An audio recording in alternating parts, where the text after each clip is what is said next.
My name is Rebecca Anderson and I'm a clinical psychologist, and today I wanted to speak about 4 tips to overcoming catastrophizing. When you catastrophize or get like an intrusive thought, you are stuck in the hot, anxious moment in reality. Our brains are not good at telling the difference between an imagined scenario and reality, so it feels like it is happening to you. Maybe you're picturing the moment that your partner breaks up with you or you find out they're cheating on you. The moment you get a really bad health diagnosis, the moment that you miss your flight that you spent thousands and thousands of dollars on. It's where you will predict things are going to go wrong, but not only that, you will not cope at all. The first thing I would ask yourself is, what is the function of my worry? What do I either consciously or subconsciously think I'm trying to solve by worry? Are you worrying so that you are not blindsided if something goes wrong? That you're not disappointed if something goes wrong, that you're prepared, that you can problem solve, that you've seen every way that this scenario can go? If you worry a lot, there'll be part of you that thinks that worry is helpful, and perhaps in the past it was helpful. Maybe it was adaptive in the past.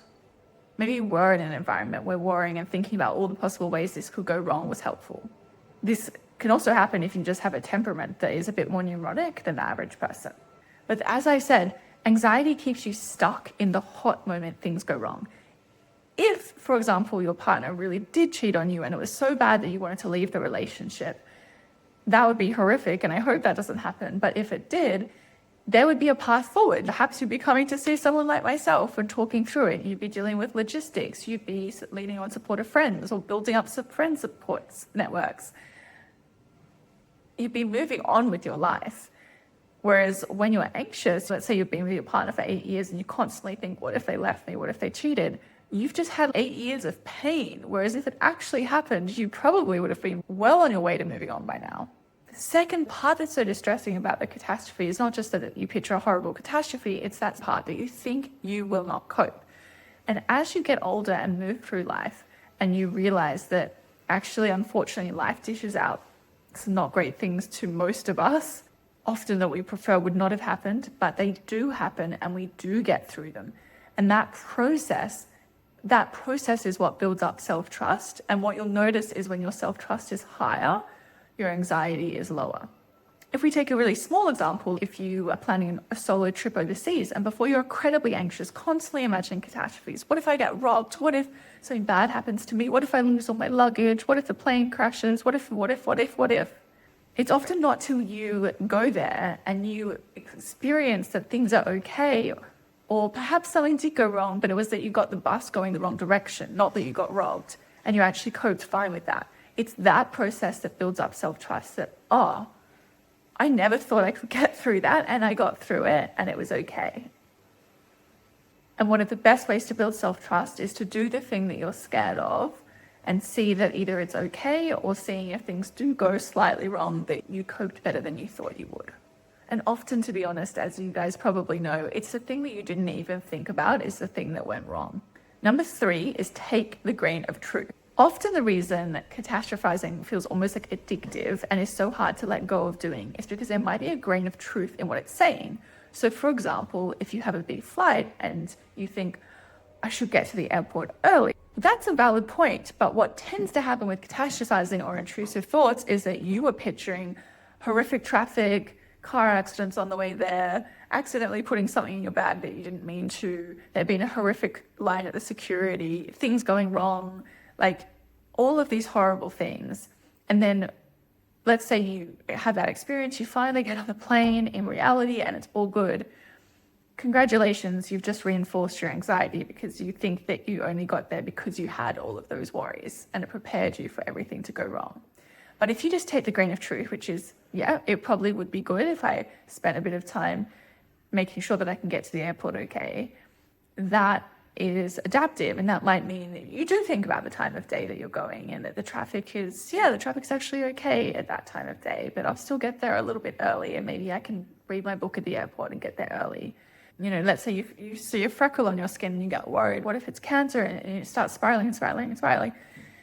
But just pulling back to, it's worth getting my skin checked. I'm Australian, it's worth getting it checked out. So it's pulling it back to what's the grain of truth here and how can I take action? Because that is what really helps people who are anxious, is how can I take action and get agency and do something with this energy? The fourth one is, let's say that you've taken action, you've problem solved, or perhaps there just isn't anything to problem solve.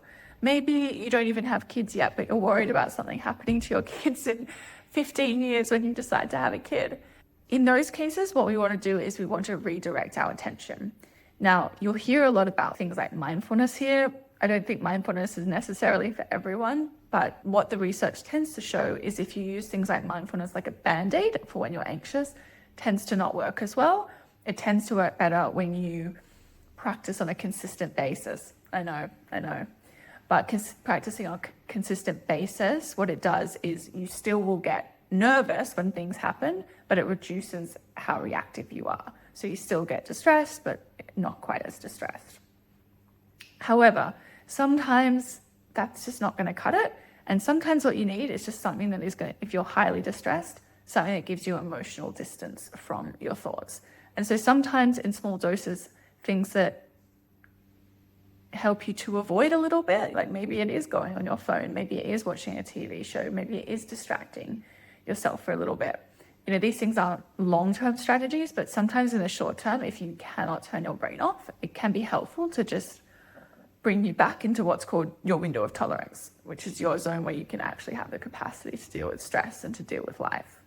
Another thing that I find quite helpful is brown noise. So you can just look on YouTube and there's like lots of free videos. They've got brown noise is the one that I find really helpful.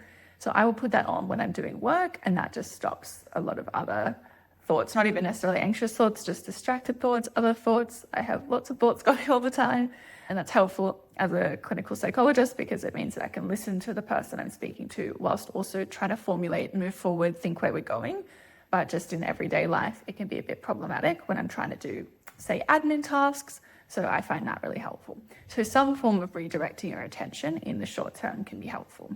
Lastly, like what I would say, and it's not necessarily an additional tip, but I would say that if you are really distressed, then going to see either your GP, a psychologist, or a psychiatrist can be really helpful because anxiety can be indicative of a whole bunch of different things. You know, sometimes it is anxiety, sometimes it can be OCD, sometimes it can be ADHD, sometimes it's, you know, a sign that you're autistic. There's so many different things that can be playing into it. Sometimes it's just stress and you're not even actually too anxious, but it's worth, if you clicked on this video and you're feeling really distressed by your thoughts, then getting like some additional help might be helpful. And I wanted to finish with a quote from an unknown author, which is, "A bird sitting on a tree is never afraid of the branch breaking because her trust is not on the branch, but on her own wings." And that's on self-trust. Thank you. Bye.